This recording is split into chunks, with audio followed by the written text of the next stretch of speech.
Adam Christ for MyMMAnews.com, being joined by Matt Semelsberger. He is now officially on the UFC roster, one of the East Coast regional finest. Matt, congratulations on your opportunity. Thank you for joining me. You just found out how many days ago? Pretty much just a few days ago, man. Yeah, that's awesome, dude. Congratulations. Thank you for joining me, brother. Yeah, anytime, man. Thanks for having me on. So let's just get into this straight. And how did this opportunity come about? Can you replay what was happening exactly on the day that you got the call? So yeah, I was heading into the gym for my night session with my coach for Muay Thai and striking, and at that point, the previous few weeks we had a couple of fight offers and opportunities more in the regional circuit, with like LFA, CFFC type of stations, and we turned 2 fights down, and it wasn't necessarily because it's not we're scared or we're ducking or anything like that. It's more of we wanted to kind of find the right fight where I could showcase myself, mainly more striking, because most of my fights have gone to the cage, gone to the ground, a lot of wrestling, grappling type of guys. So we really wanted to find a fight that could give me the ability to kind of showcase my striking ability. So, 2 weeks goes by, we turn down 2 fights, and in my mind, I'm like, dude, like I don't like turning down. No. I really don't. So I was kind of bummed out going into that session that night, and just kind of thinking in my head, like, come on, man, like you're a fighter, take the fight, like we need one. And I walk in, and my coach is like, yo, my nickname's Semi, come here. Yes, of course. So he pulls me over to the side, and he's like, all right, listen up, you better keep this hush, but you have something. I was like, okay, like what? And that's when he filled me in, UFC this August 22nd and stuff like that. And I was like, what? Like, that is insane. Like, I think it wasn't so much like a question of if I'm ready. I know deep down in my heart, I'm ready for this, man. I'm ready to take that step up. But it was more of that, I'm 6-2. A lot of guys, at least in my position, you're a fight or 2 away, or, you might have to go into the contender series to kind of prove yourself a little bit. But, I got that call. I got that opportunity, man. I'm going to hop on that. And I'm ready to go prove to everybody there that I'm staying. I'm here to stay, and I'm ready to take that step up. Did it come at all as a shock to you? Yeah, man. I mean, it definitely came as a shock. But like I said, it wasn't a shock in that the preparation or if I'm ready. It was just more, I thought maybe a year away, a couple fights away or something like that. So that's why it was surprising to me. But it was obviously a pleasant surprise. Yeah. So, like we were talking about before we got into this, a lot of the East Coast regional guys have been getting their shots and calls up. Obviously, you're in the social media circuit. You see everything that goes on. Were you seeing this and kind of getting a little bit of like, when's my fucking time coming? Like that sort of thing? Were you getting a little bit more antsy because of people that you've been fighting around for a while are getting their shots as well? Yeah, a little bit, man. I mean, you can't help but feel a little bit of that angst, especially when people like all around you are getting signed, especially from the regional circuit. I'm about to get my car. It's about to rain. But but yeah, man, I think a little bit anxious about it. But like I said, man, I left college. I dropped out of college to pursue this dream, and that was 7 years ago or something like that. So I've been quietly working really hard and working my craft. So obviously there's that anxiety and wanting to get my shot, but at the same time, man, I got good team around me, good family, good friends, and they're always telling me, dude, your time's gonna come. Just keep working, keep grinding, and really, man, that's all I've been focusing on. So, like you said, it's been a long time coming. You quit college to pursue this dream. Can you really detail what this means to you as a mixed martial artist, as a fighter, and to you as personally as a man? Man, as a mixed martial artist, I mean, if you're a true mixed martial artist, and I don't mean this like even if you don't compete, let's say, there's so many amazing martial artists out there that maybe never even compete. You know what I mean? Maybe they're more into coaching, or they just love the art in itself. I definitely consider myself someone like that. Like, even before I really set my sights on the UFC, I loved MMA. Mm-hmm. Loved martial arts. So it's as a mixed martial artist, it's really cool because now I get to go test myself at the highest level. Yeah. I love just being challenged, man. Going to, like, speaking on what it means to me as a man. You know, I like being challenged. I like Mm-hmm. myself, and I think one of the best ways to learn something about yourself is to challenge yourself. And fighting happens to challenge your mind, your body, and your spirit all at once. So for me, it's like the ultimate challenge, the ultimate test, and I can't wait, man. It's awesome. This really has to solidify the ultimate decision to leave college for really a huge dream that, you're putting a lot of eggs in that basket. This has to be the big payoff. Am I right? Oh, dude, big time, man. Like, when I left college, my parents were not very happy with me. Mm-hmm. For sure. I mean, just like any parent would probably be. Of course. People around you, they're like, dude, like, you were really close. Well, why? Um, but for me, it was just like something that was deep set in my heart, Mm-hmm. and just the personality, the type of person I am. When I really want something and I set my sights on it, man, I don't care what's in my way. I will go to the edge of the earth to get it, man. So it was definitely a very crazy experience that 6 or 7 years out of college, bouncing between different random part-time jobs, man. Like, no Mm-hmm. joke, I joke with people sometimes, man, but like, I never lasted super long at jobs, mainly because, you know and I don't knock other people with businesses and stuff like Right. that. They're looking for people who are working full time, who are invested in coming to work day in, day out, full time hours. And probably one of the biggest challenges, especially as a regional circuit fighter, or up Mm-hmm. and coming fighter. You're not getting paid super well, so you got to have a side job. You have to have a side gig. You have to Yeah. pay bills. You got to live life, man. So it was definitely a challenge. I bounced between. I was a bulk trash man, lifting refrigerators in the back of a dump truck. I stole DirecTV at some point in Moscow. Uh, I was a pizza parlor maker. I had all these weird, odd jobs in the midst of me just chasing this dream, man. So it was like the whole time it sucked in a way because you're broke, you're always sore, you're tired. Mhm.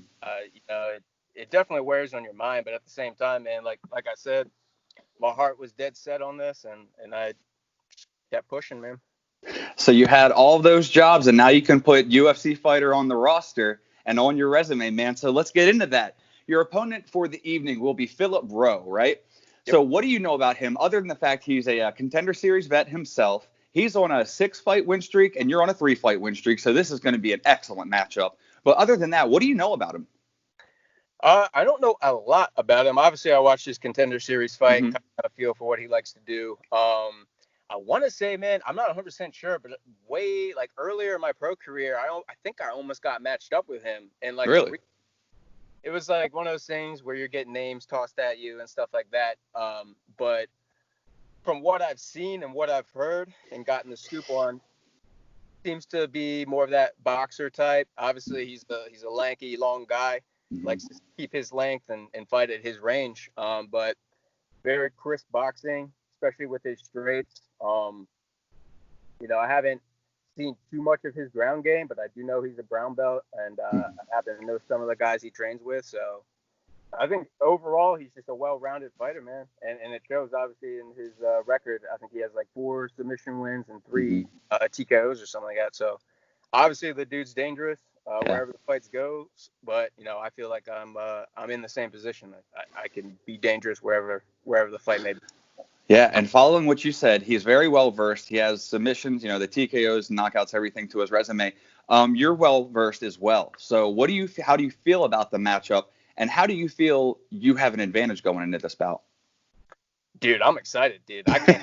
Like, I'll be like, I don't have a problem admitting, man. Like, I'm scared before every fight, Yeah. but it's one of those things where it's like that good fear, that good anxiety. It's not gonna freeze you. It's not gonna Mm-hmm. or anything like that. And usually it's because I put in a lot of work into my camps and the preparation is right. So, you know, I can overcome that fear and have the courage to go in there and just freaking let it all go. But yeah, dude, I'm not like overly worried because in the end, man, it's a fight. What happens, happens. I've been choked out and I've been knocked out. You know, those are my two losses as a pro. Those were fights that I was winning, and in the third round got caught. And you know, the worst has happened to me, man. I've experienced it. I've experienced the suck of losing and getting knocked out in front of your friends and family. So I don't have any fear, man. I'm gonna go in there and let it all go. I'm excited about it, but in terms of advantages, man, obviously I think technique-wise and experience-wise we're very similar.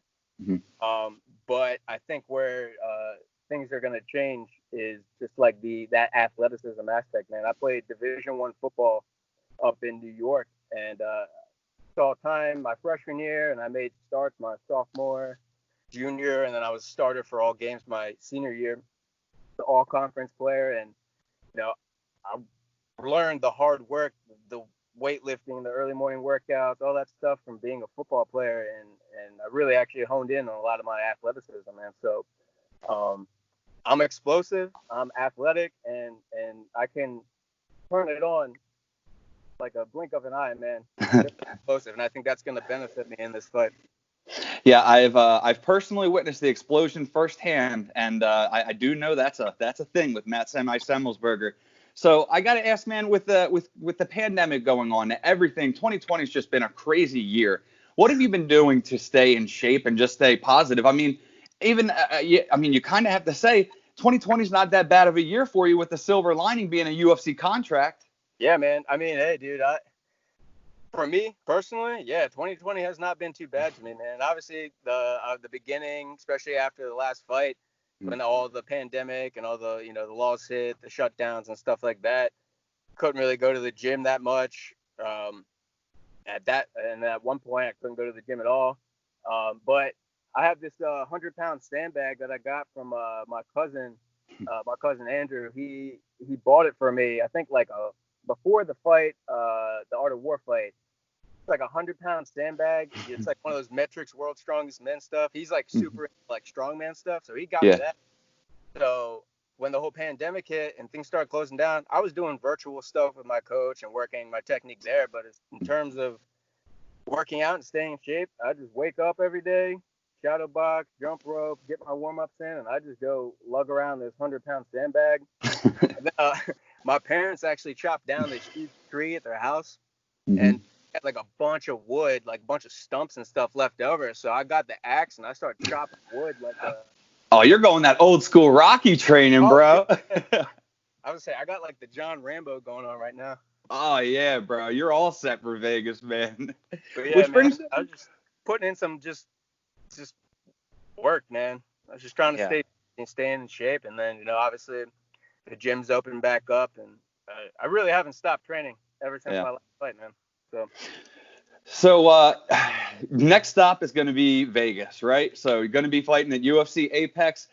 You're used to fighting in front of a bunch of people. Now your UFC debut is going to be in front of very minimal people. Tons of people watching at home, very minimal people there. How do you think that's going to be? How do you think that's going to feel? Do you think it's going to affect you?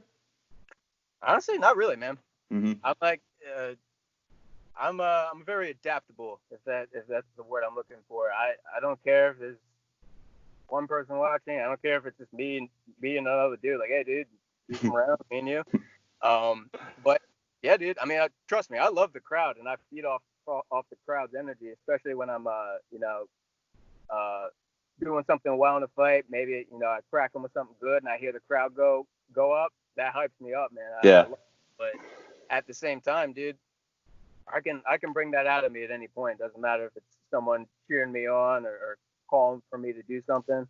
I can muster up that energy and that attack whenever I want. So it doesn't bother me at all, man. Although if I had a choice, I do wish it was in front of a bunch of people, because that would obviously, man. But you're gonna get to that point eventually, man. If this can't last forever, which brings me to my next question. Starting to close it down. your UFC debut, man. What's your prediction? How do you take this guy out?